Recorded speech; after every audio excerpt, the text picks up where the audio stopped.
Welcome to Simply Thriving in the North. I'm Brent Goerz, co-host of the show, and this is Auroara Leigh, wellness anthropologist. We're actually taking time on season 2 to actually unpack a little bit about our story. You know, we generally put people on the couch, so to speak, and unpack kind of the resiliency piece and where their journey has taken them and how their narrative has kind of evolved. But we thought it's only fair if we step into the seat ourselves. So welcome, Auroara. Thank you. Thanks.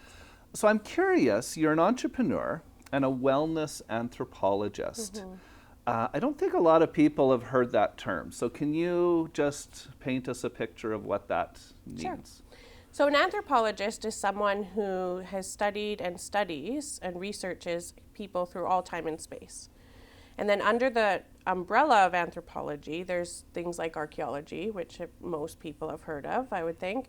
There's medical anthropologist, there's cultural anthropologist, there's linguistics, right? And so for myself, coming into this work with being an entrepreneur, I was really hunkering in what kind of anthropologist am I? How am I promoting myself?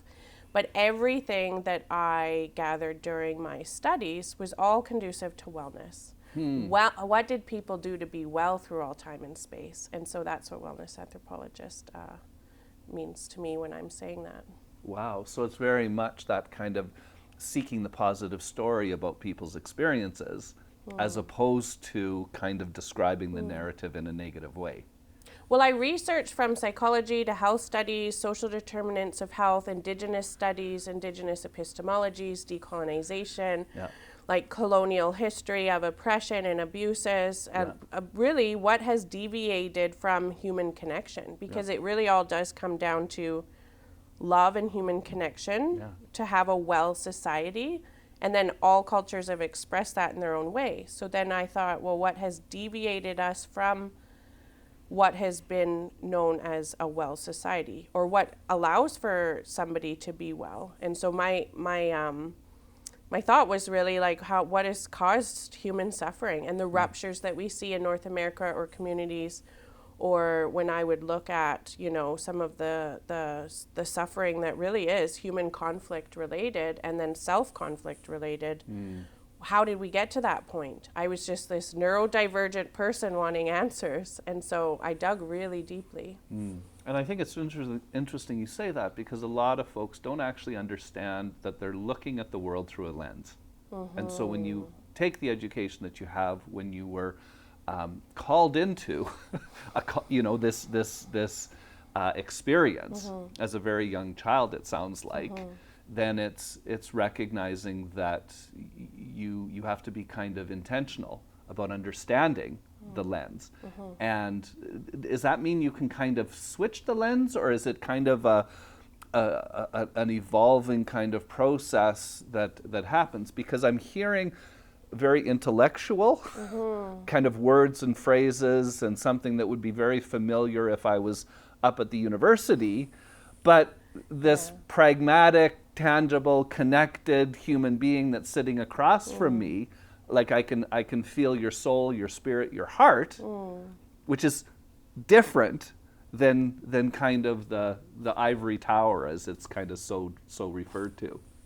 It's funny that you say that, because at the end of my degree, all I thought was I was kind of annoyed at academia, and I thought of it as this ivory tower, and why isn't the research getting to the ground level? Like, scholars just want to talk to one another in their research and in their language, but what is that bridge? Because if we know these things, and I kept feeling that way when I'd be in my studies, well, you know this is happening in communities, you know, and why is it still happening now if we have all this research, this trauma research, this understanding of healing and health and wellness? Why is it still happening then? And so I'd ask health researchers, you know, from UBC or in my, you know, just the different things I would be part of, where's that gap? Why is that gap there of research to the ground level? And they would say, well, it's just how it's been, right? That's one of the barriers to academia. And so, but I found that too when I finished my degree, because I went, well, now what? Right. I know all of this, it's all circulating. I've got And what I felt like I had this toolkit or this bag of tools that hadn't yet been particularized. So that's when I founded my company, Simply Sacred Solutions. Right. Was to be a knowledge translation company Yeah. that gets research to the ground level in strategic ways that actually help and serve community and families and individuals. Now, I understand you didn't take a traditional trajectory into that designation. Can you kind of give us a bit of a backstory as far as that journey? Sure. Well, original anthropology, I mean, you didn't do that in academia. It was before that was conceived, right? Anthropologists were people who studied through an etic lens, which means an external lens to a group of people that you're not part of. So you will never be, and the emic lens is the lens that are the people that are in that culture, in that group, or in that worldview. And so there were always anthropologists that would look at the other, and they'd be called, othering is one of those things that we look at now as research that's not ideal. But for myself, I looked at the lens to modern culture because at a very young age, I moved outside of town to somewhere you could only get by boat or plane. And yet it was a very privileged space in the sense that there were 11 cabins. They were owned by someone international that only wanted to visit once a year, right, to bring their company folks to come hunt, right, once a year. Wow. So it was very funded. So we were comfortable to be very external from society, right? And so it was a very unique space and time that I got to grow up in very formative years. Right. And during those formative years, and keep in mind I have savantism, so in the early years I was 3 grades ahead of my peers. And so I love to read and I love to write. And so I'm outside of town, Yeah. right? And I'm gazing at society. And that is an anthropologist, Yeah. right? That's what anthropology was. So my brain was already wired to do that. Yeah. When I found anthropology in university, and I thought, wow, there's courses that are like how I think. I didn't know anthropology, what it even was. I'm home. Yeah, it was one of the Anthropology 101. It was one of the requirements of the program I was taking. Yeah. I wanted to be a midwife, right? And I found it, and I did. It felt like home in the articulation of things, and it just gave me. It resonated with my soul because it was filling so many answers I couldn't just get on my own as a little girl that cared so much. And there were, a few years I lived quite young on my own. I started very young on my own, and I was just grappling through life. Like after I left from the bush and I lived in town, I didn't have social workers that went, oh, she lived outside of town. She's going to need some extra supports to know how to cope socially, adjust to the systems and the expectations and the pressures, right, of what it means to be human in the context of that space, right? And so I wasn't held.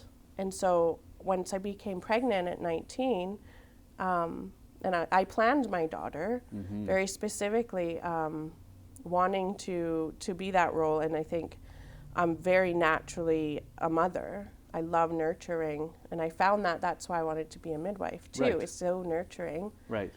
And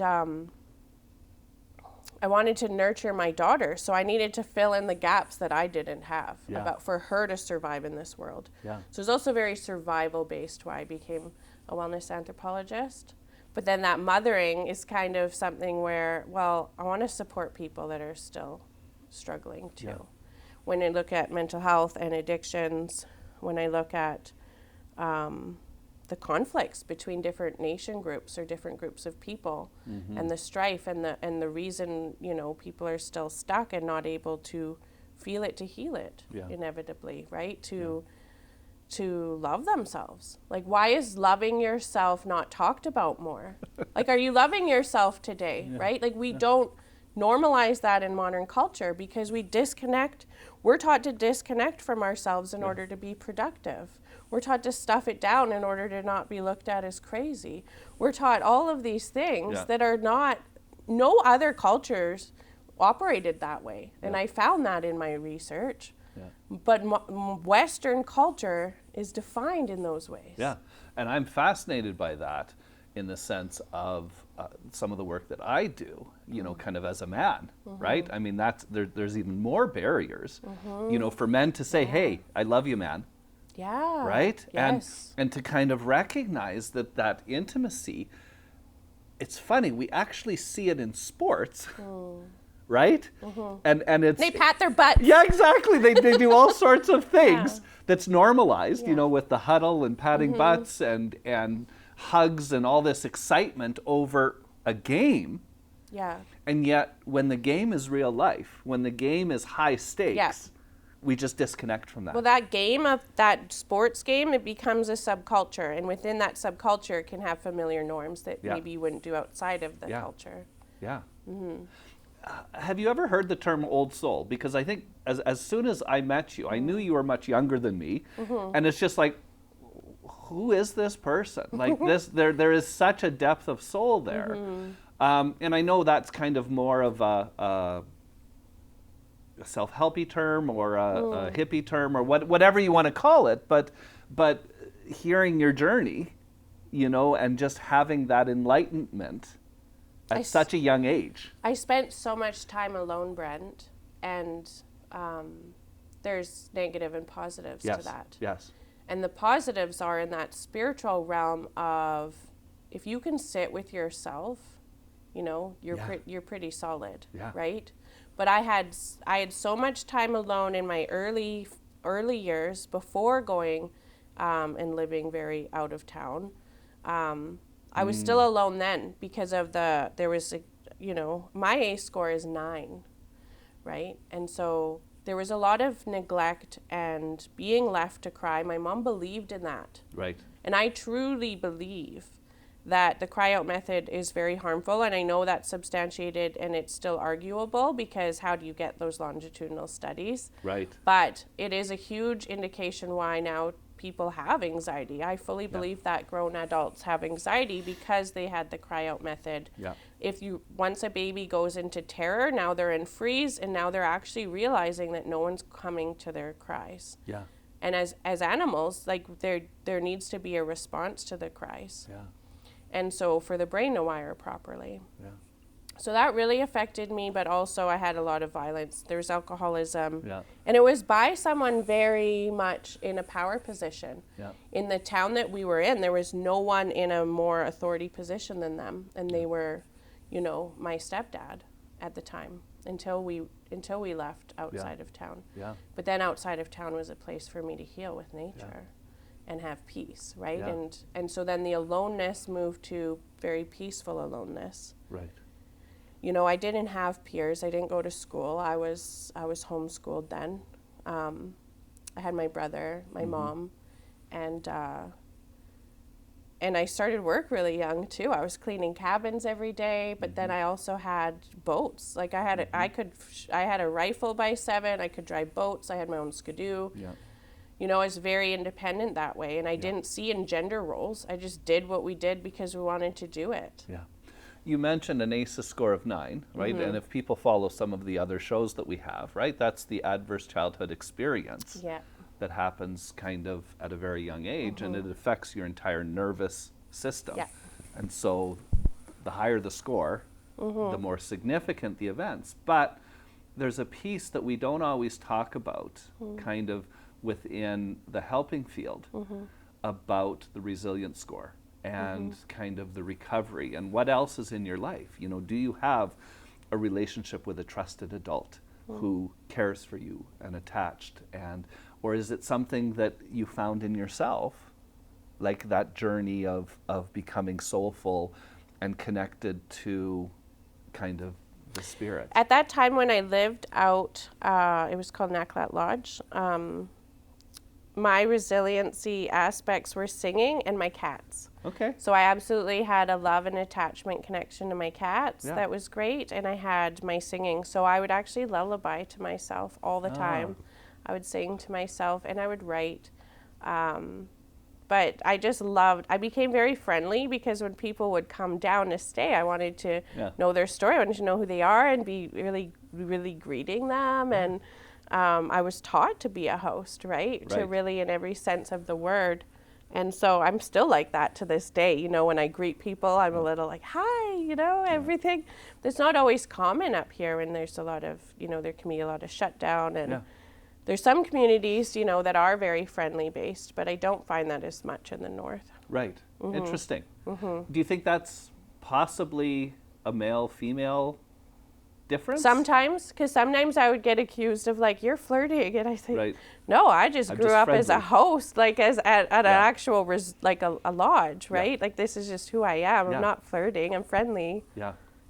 Right. And I guess from my perspective, right, it's if you understand the Guy culture, you know, and how to navigate that, you know, I didn't feel connected to that same culture, right? But I did understand the importance of connecting to people, right? And the sense of community. Yeah. Okay. So I'm curious, how do you connect that story to the work that you do now, or the work that you've done in the recent past? Well, because my story is so much based on like my initial experience of abuses of power, I also saw how abuses of power were the root cause of what's playing out for all of the things I was researching. And so whether that's the colonial history of Canada, you know, the abuses of power against Indigenous peoples, whether that's the abuses of power like people have had, you know, mental abuse, emotional abuse, spiritual abuse, physical abuse, sexual abuse. Like these are the underlying reasons for addictions and mental health. Right. And we know that. Right. And so from my own experience of really doing the work to dig to heal cycles for my daughter, it then gave me this huge skill set to be able to offer to others. Right. But sometimes it's, you know, how do you help collective social healing and well-being unless that community wants healing? Right. You can't. So I became very strategic, whether I was helping to inform policymakers or, you know, because policymakers are very disconnected from the ground level of what's really going on, you know? Absolutely, yeah. And so building bridges through story, Yeah. building bridges through awareness and comprehension of why things matter, I really like doing that. I really like supporting social change leaders that that maybe a bit of research can help them in the work that they're doing in grounding that tangibly. Because we know that knowledge translation piece exists, right? And so where there's the gap of how, like I can go do this amazing workshop, how do I implement it in the work when the systems are designed this way? Yeah. And or they're designed linear, but the solutions are circular. Yeah. Like it just gets tucked away. All that new knowledge gets tucked away. Yeah. But to affirm and say, hey, you know what? There's a humanness level here. Remember that we're humans. You know, in Canada, doctors will sometimes say when they come over to work, or especially in BC, there's so much paperwork just to support their clients. Like, where did the humanness go of there's a need, so let's do it? And that's what my soul is always feeling. Like, there's a need for love and human connection. It doesn't need to be about paperwork and dotting the I's and crossing the T's. When people need help, we should just help them. And for my story, when I was a youth figuring things out, I had discrimination from the leaders that were meant to be in the roles to support me. Yeah. And it shouldn't, and then when I didn't ever fit every little box, I would fall through the cracks. Yeah. And then but what? It's just human. Everyone has a story. And if they were able to see with story and see how beautiful story is, that people are not, they're not disordered, for lack of a better word, for, you know, having this resilience and pain and this struggle that was never their choice to begin with. Yeah. So somewhere in the system's education, there's a flaw to disorder people for having a natural response to their environment. It's like how you wouldn't disorder a plant for not having water. Yeah. So it's a distorted knowledge that's happened at some point in the 50s around, like there was a distortion that started, right? To right, and it's interesting you talk about that, right? Because so much of my early education was disease focused, was medical model. It's like, okay, what box does this person fit into?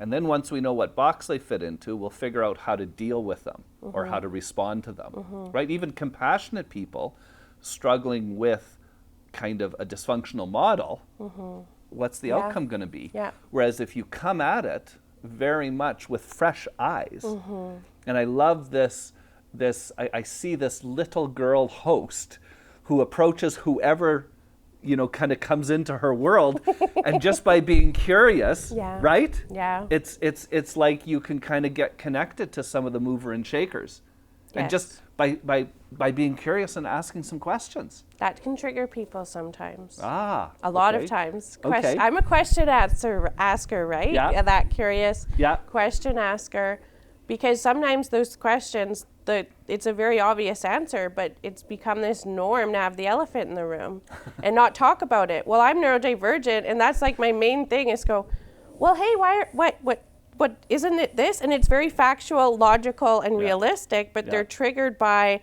we're not supposed to talk about that. We're avoiding that to stay comfortable, right? So then, unless that person has a sense of capacity and they've done their own work, then they love it. Then they're right there with me. Right. But a lot of folks haven't done their work. So we're talking about different answers then. Like, you know what I mean? Like kind of that academia that you talked about earlier on, where it's just like it's this or that, or I'm the expert, versus that narrative. Right, versus that narrative piece with regards to challenging people kind of, if they're in a social policy perspective, right? If they have influence to kind of impact, communities and societies. It's like, I want to be able to have the opportunity to talk to those people. It sounds like I'd to like kind to of help. say, hey, this is kind of not even as a power over. It's just I'm curious about this, or what are you doing about this? That sounds judgmental. But it's kind of trying to get people engaged in kind of that seeing things with fresh eyes. Well, the medical clinics in the north have the ACE questionnaire, the ACE study that's mentioned, but they don't really utilize it, right? And so that's one of those examples, right? But to help people to frame things, I'll talk with people all the time, but they'll share, things like, well, I went because my husband's dying, and I went to the doctor because they didn't know where else to go. About that grief, and they get a prescription for depression medication. Well, no, they're having a natural response. Or a mother that's like, in this individualized society, when we're human rearing children with other social mammals, that's humans are. But we have an individualized society. Lots of mothers are alone at night. And they can feel that that's wrong, but then they get depression medication. Or they think badly of themselves. No, they're having a normal response, knowing that our society has been set up in such a way that's not conducive. They know, and they know. It's funny you say that, because in my practice, I actually went to a printing company, and I created prescription pads so that I could kind of prescribe kind of loving kindness. Or whatever kind of societal, it's like, well, I think you need to have, 3 connections with your, close friends this week. And then just be, kind of see where that leads you. Because, as a social worker, it's like, we don't prescribe, we don't diagnose, right? And I've consciously chosen to stay out of that, right? There's a time and a place, like say, like drug-induced psychosis, or there's a time and a place for medication. So for my work and how I believe, I don't see in black and white, like all prescriptions are bad, but it's a conversation to talk about all the complexities of it, right? And we are meant to have human connection and have it safe. And a healthy nervous system is able to co-regulate with other people. And if those people are safe, there's a give and take a response, and you're not having to shut down, or what I call trauma armor, right? Those traumas show up because, well, that person might not be safe. They'll get angry at me if I say something, or, or I'm going to fawn and seek approval. And so that's part of my trauma armor.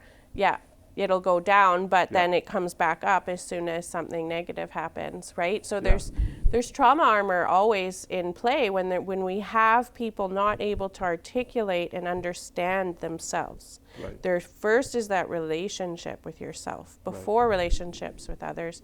That's always part of it, of course, but to really know yourself, to go, ooh, why did I have a fawn response there? Why am I seeking self-approval? Like for me, I needed to fawn a lot to stay safe as a little girl.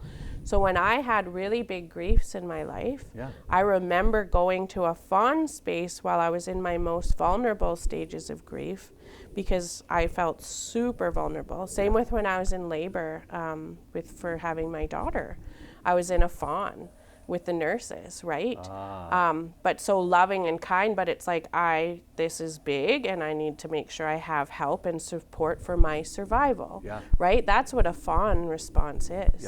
And so, so if I was able to reflect and have the metacognitive, like the ability to know and observe my own processes, that became very heightened skill for me over the years, is to be metacognitive. So it helped me to have that self-awareness piece for survival, but then it helped for me as a healer or a wellness anthropologist to be metacognitive as well.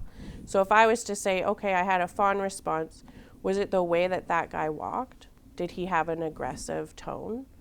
Where was that moment that flickered in where I now fawned, even if it's just for a moment? And that's not to say he's bad and wrong. He's just a person that's in my environment that triggered something for me. And so it's my work to sit with that and to know what I need to do. And then eventually, if there's no longer that trigger, because the trigger's the teaching, right?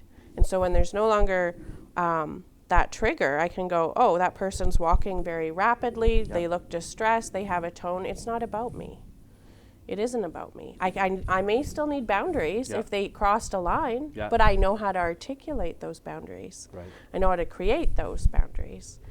Well, and it's interesting you say that, because so often people beat themselves up for their survival responses, their fight, flight, freeze, or fawn. But how you're describing, and to be 100% transparent, I've been in the trauma field for a long time, but I haven't really started digging into that fawn piece until recently. And so to hear you describe it in such a way, right? It's almost like you're stepping outside yourself, which again, clinically, it's almost like a dissociative response, but it's not. No, it's a mastery. Because you know it's serving a purpose. And as soon as it's served its purpose, right, you can kind of then engage with the rest of it. And most people, I think, don't realize that those survival responses are just that, survival responses to help us survive. And the fact that you're sitting here, right, is that resiliency piece, like just making it through. But you actually were thriving in the midst of a surviving response, which is, it blows my mind, because most of the time people have to do a ton of work to get from survival to revival to thriving. Right. And yet I think that calling with regards to that anthropological lens as that little girl, right, being able to kind of view from afar, you've done the same thing internally too, it sounds like. I really think that, I connect to the mountain lion. I have it tattooed on my leg because the mountain lion, it sits up on the mountain and it knows everything that's going on and is that observer. And then when what's needed, when something's needed, it comes down. Yeah. Right? And I'm still figuring out how I can best serve. Yeah. And honestly, it's in response to what's wanted Yeah. and what's needed, but figuring out how to deliver in the most meaningful way possible. Because at the end of the day, we need to be having discussions on treating the fire and not the smoke. So much of the time we're I sat in a lot of big meetings where people are talking about spending a lot of money on solutions, but they're talking about treating the smoke all the time. If we can treat the fire, we'll have a collective society that can move towards thriving instead of surviving. Yeah. We don't, if we're just constantly living, communicating from our trauma and living and making choices from survival, from a stress response or a fear-based response, then that's the outcome we're going to keep having. Yeah. So if we truly want to know and talk about what would be a well society, we need to. And we need to restore human connection. I love that piece because we're recognizing things in a continuity basis, right, along the spectrum, right? And so in some of the crisis work that I do, we talk about kind of, you're having a normal response. What's abnormal is the event, is the circumstances, is you have not been conditioned to this, right? You don't have an autopilot yet. You don't have connection to realize this survival response it was already programmed in there. And so don't beat yourself up for your survival response, right? When you're back in a position of safety, that's when we can kind of have a conversation about it. Shame is the biggest barrier for people to work through and actually go, okay, this is what's happened. Like the example I did with the awareness and stuff, it's shame that blocks that. It can be fear too, but there's shame. And shame is the hardest one to feel to heal, because you've got to actually feel the shame, but then have a narrative that's conducive to you have a right to love yourself and feel compassion towards whatever this is, right? Like, unless their story weaves in there, the shame overtakes.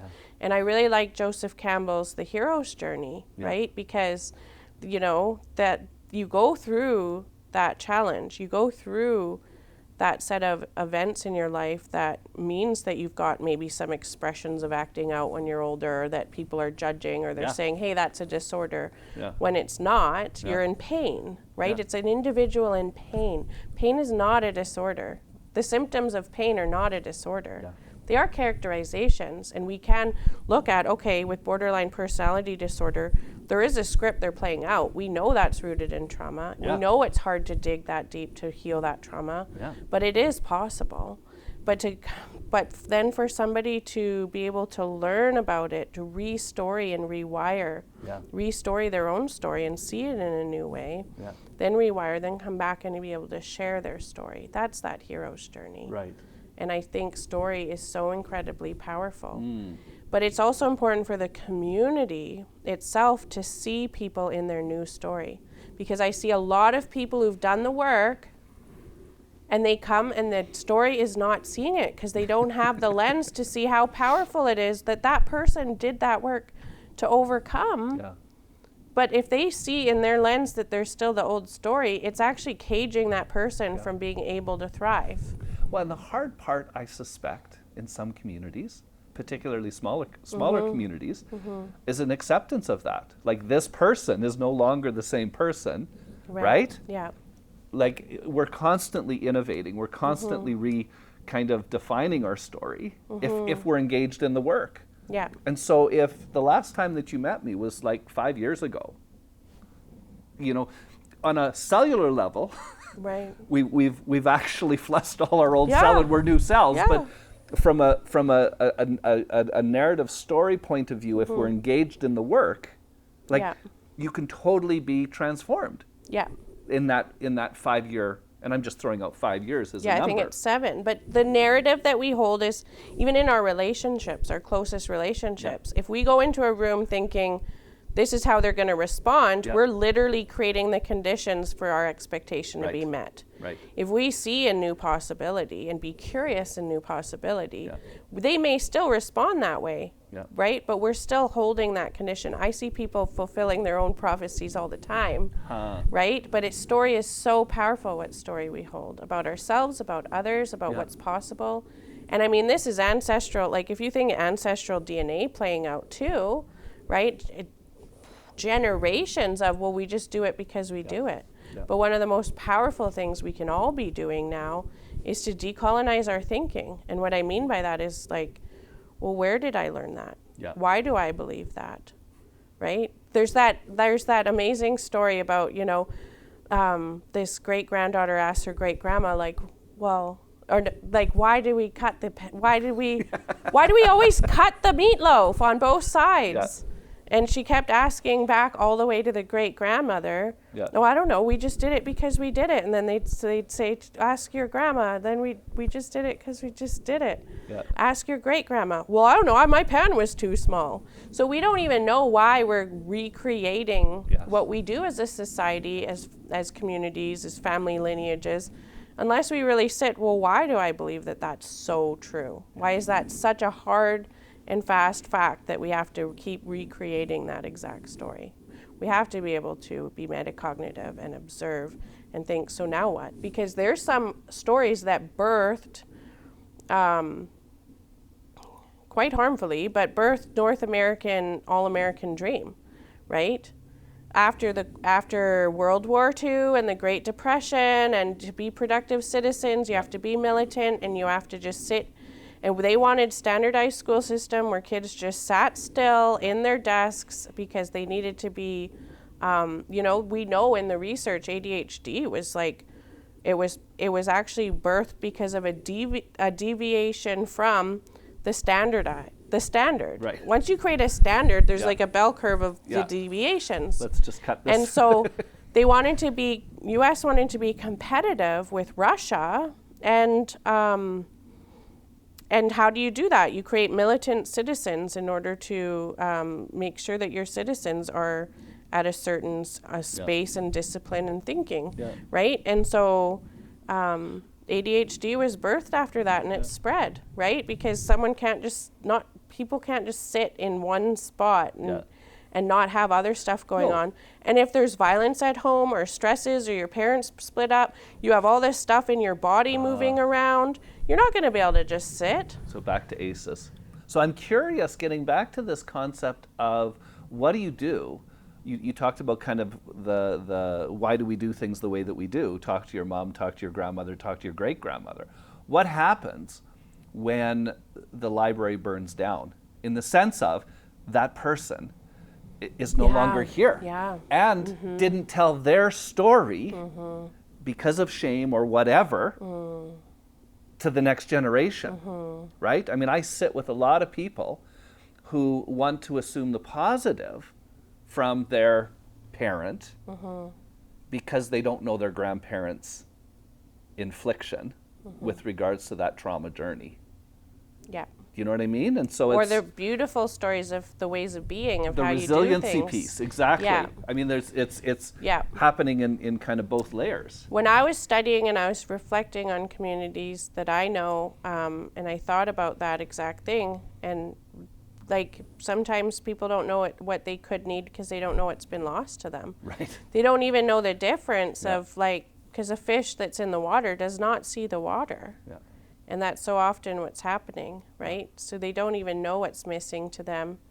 Or if all of a sudden there's a loving person, even though a loving person is like very regulated, attuned individual, that can be so triggering for someone that knows love to be harmful. Exactly. Right? So there's so many complexities, and neglect is the hardest trauma to heal because it's the absence of what should have been there. Yeah. Right? And so when people don't know their stories because it's been either people were too shut down to share their culture, share their values, or it was very secretive. Like 900 million witches were burned, including children, like back in Europe. How many people are sitting with that blood memory all the time? Yeah. They have that blood memory that they can't safely share expressively. They can't safely share like powerful inner knowing or stories that they have. Yeah. What happens? Right? They don't even know that the sensation that sharing is bad and wrong is coming epigenetically through their blood memory. So there's a real reason we can sit in circles together again as people and just be with what is and feel into, why is that coming up? Why is that fear coming up? Yeah. Is it safe to be a powerful woman? Like, powerful women were really feared at certain points in history. Yeah, for sure. So it's like, okay, if someone's triggered by a powerful woman, I understand that that's their stuff, but it's not always the easiest to be able to, for me to express freely. Say, when you're on the other side. If it triggers their stuff all the time, like, this is your stuff, Okay, you know. And they haven't done the work, so they don't have the haven't. awareness. Yeah. So I'm really curious about how you've had to make peace kind of with your ability to stay creative, to kind of create joy and longing, because I'm imagining, you know, your journey from a very different lens, right? From a masculine perspective, like, and it's kind of blowing my mind, because this journey that you've taken, or this journey that you were forced into, I mean, whatever we call it, right? It's just, it is what it is. I'm curious just how you stay connected to the source. So the first part of that response will be more current in that, Okay. and then I'll go back to the little girl in the woods. Perfect. So more currently, you know, when I started sharing my poetry, it was in Kelowna. I'm so grateful for the poetry group that was there that started that part for me, because I would shake when I'd get up on the mic and share. And now we're here today, you know. But even a year and a half ago, you know, when I did my first performance and I sang my song on human trafficking, I was really nervous. I was so scared. And I had a subconscious fear that that person from my early years would find me again somehow if I was too public. I didn't know that was deep down there that was holding me back from being more public.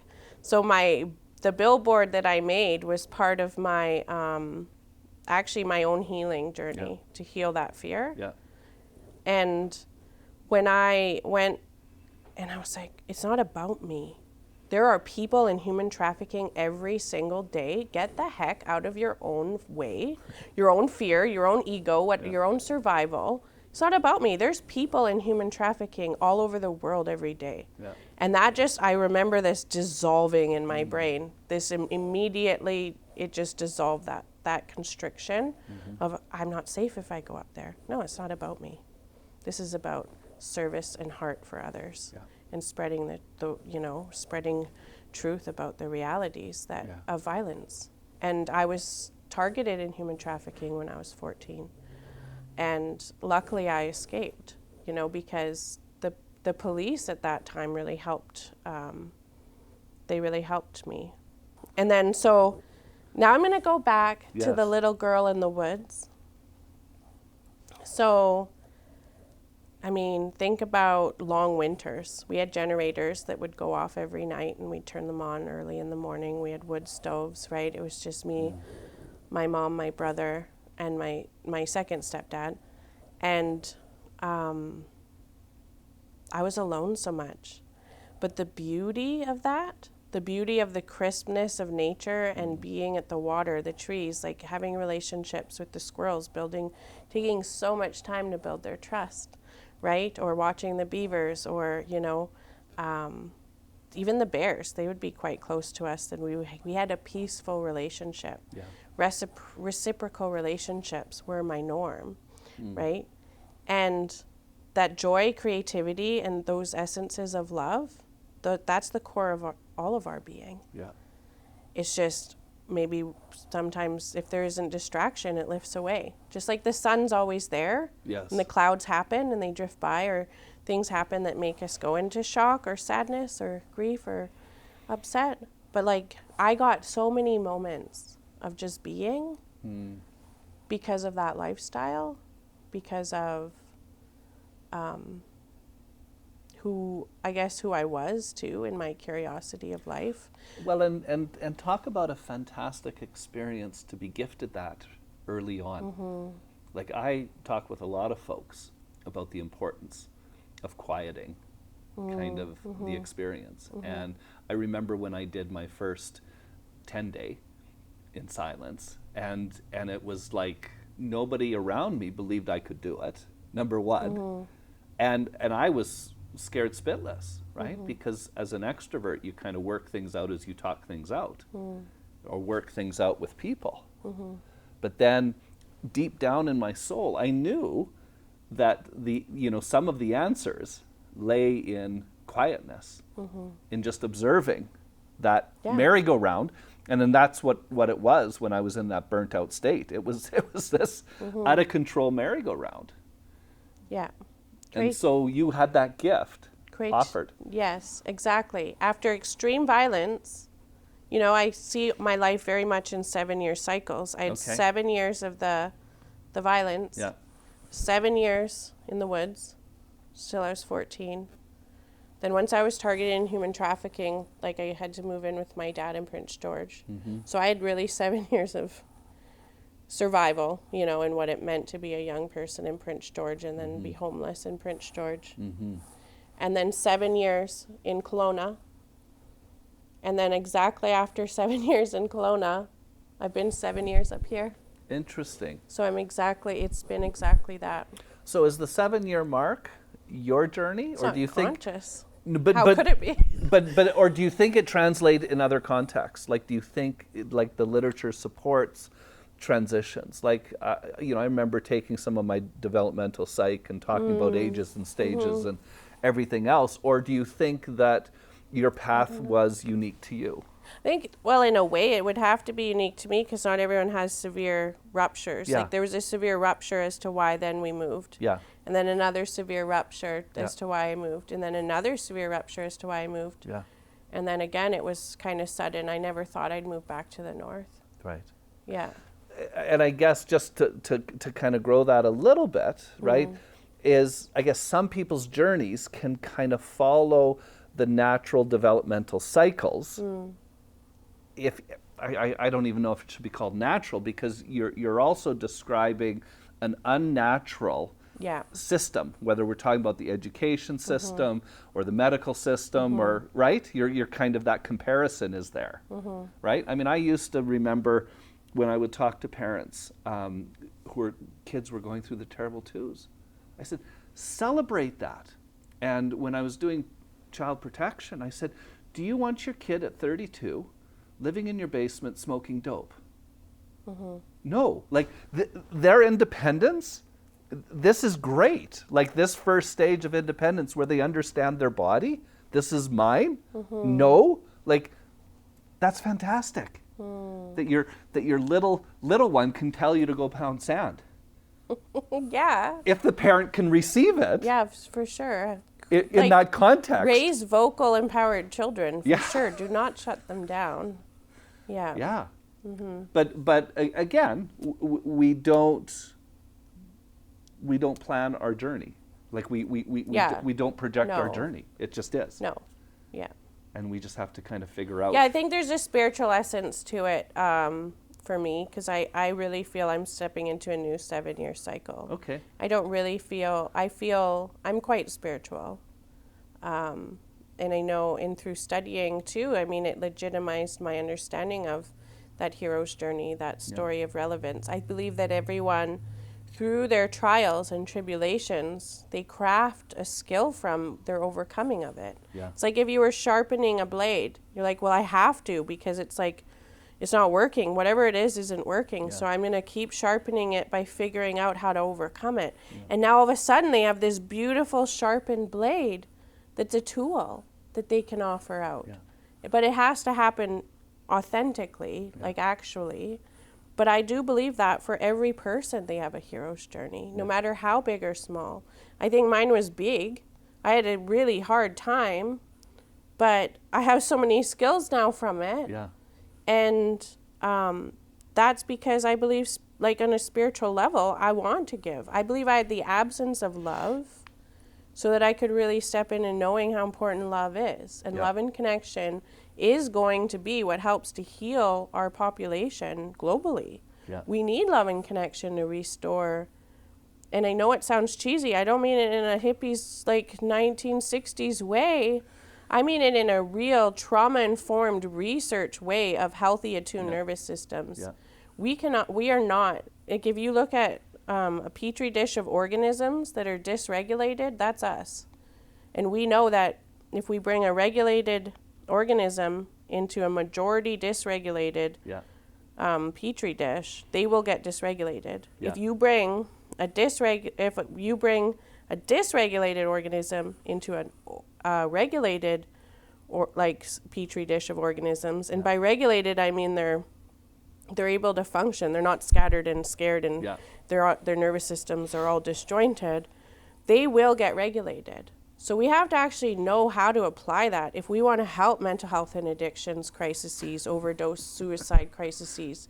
We have to actually think about that and go, what does that mean? What do we need to help to support to get us there? And if we're not consciously making that decision, then we're just going to keep on treating the smoke and not the fire. Right. I love that. I love that kind of way of seeing. Anthropological. There you go.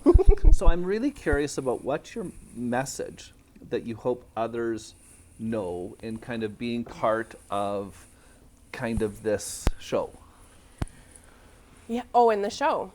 Well, let's start with kind of your personal journey, and then let's broaden it out to the show. Okay. Well, in my music, in my album Feel It to Heal It, there's these threads of you matter, and obviously feel it to heal it. There's these threads of you matter, you're enough. I mean, those are the fundamental messages I like to bring. You are not disordered. You are responding to something, a toxic, unhealthy society, like you are or a family system, or community system. You are not, there's not something wrong with you. Yeah. When you look at the statistics, there's no way that that's natural as us as human beings. And when you look at how other cultures were healthy with one another, it was usually when there wasn't someone wanting power structures over other people, right? And so they were more egalitarian. Right. When you look at the happiest, healthiest countries in the world, they're more egalitarian. They're more about everyone being equal. Yeah. And those fundamental philosophies of life. So people being this not unwell is a natural response to how unwell our social conditioning has been. Yeah. And there is a way out and through by self-validation, self-affirmation. When you think something's wrong with you, give yourself self-love. It all comes down to self-love when you're having some of those really uncomfortable moments. Yeah. Shame, blame, you're in the drama triangle, you're confused, you feel hopeless. Bring self-love there. Yeah. What I really appreciate too is your acknowledgement of other modalities of getting in here, right? So when you talk about music, that is such a huge tool. Yeah. When you have kind of healthy music. Or sometimes it's, I encourage my clients sometimes is to make different playlists. So when you're raging against the machine, right, you need to have that angry stuff. It's authentic. It's authentic, right? Because you might not be able to vocalize or experience or gather the energy. Yeah. You might be frozen. Yeah. Right? And so you don't want to be frozen. You want to have it move inside you. Yeah. Authentic. And so to have kind of thinking about, your music and when that would go right in the back door when a person's open. Yeah. Like when that door's open. Because so often that the words, the talk approach, people have ways to shut that down, right? That little devil in the shoulder just kind of can attack that just the second that it's before it even reaches a word, it's shut down. But to kind of have it massaged with music in that back door, it's like, yeah, for sure. I'm here. And also to be creative. Anyone can be creative. I mean, it might be hard and shut down. Yeah. Or you think you can't. Yeah. But we are creative beings. We're creating, right? Like people have created that cup. People have created this outfit. Yeah.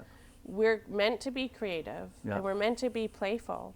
When our nervous system is in a state of curiosity or play, that's very healthy. And we there's reasons people have learned not to live from that place, but to restore that, restory to that, that's the guiding point. That's the lighthouse in the fog. Yeah. What will naturally bring me to a curious space, You know, curiosity is the only thing that bypasses fear, Yeah. and it shuts down that sympathetic response in order to, you know, be in that state. And so we're really meant to be expressive. And so I think also, you know, trusting yourself and advocating for yourself. Yeah. Because so much of my journey, because I'm informed because of knowledge, intellectualization became a big strong suit for my own survival. Yeah. But then I'm able to advocate. Right. And so many of the systems, they aren't used to that. And I notice that a lot. But when you can say, hey, no, actually I need a trauma-informed approach here, Yeah. you have the right to do so. Back to the strong woman. Yeah. Or the connected little girl Yeah. who grew up in the forest, right? Yeah. I mean, I love the capacity to talk about our parts, right? Parts aren't a bad thing, you know, like multiple personality. It's like, 100%. no, there's a part of me that's Yeah. this. There's a part of me that's this. Let's enjoy. Yeah. So in moving forward on Simply Thriving in the North, Yeah. I'm curious about kind of your perspective of kind of taking this vision and, you know, how is that going to impact, you know, our conversations? I mean, it's already impacted with season 1, but to now hear additional background. My dream would be that people would able to connect in and watch and have examples of uncomfortable conversations and metacognitive awarenesses, so like people are able to bring language to something that they've always felt, like deep down, and they go, oh. Or they have seeds that help them to go maybe seek supports and seek resources or see their story in a new light. But I'd love to have conversations on here that are big examples of that inner work. Yeah. You know, conflict with my boyfriend, and then there was jealousy. Well, I know jealousy can be normal because it's mating, resourcing, but then I'm ashamed of it because of this and that. Like people that are actually able to go with the humanness that people can relate to and have a language and have, like, instead of self-blame or shame, they have self-love and understanding, which then grows their capacity that fuels and helps to have, you know, more thriving in people's lives. Fantastic. So stay tuned for this amazing season 2 of Simply Thriving in the North with me, Brent Goerz, and Auroara Leigh. Thanks. Thank you for coming.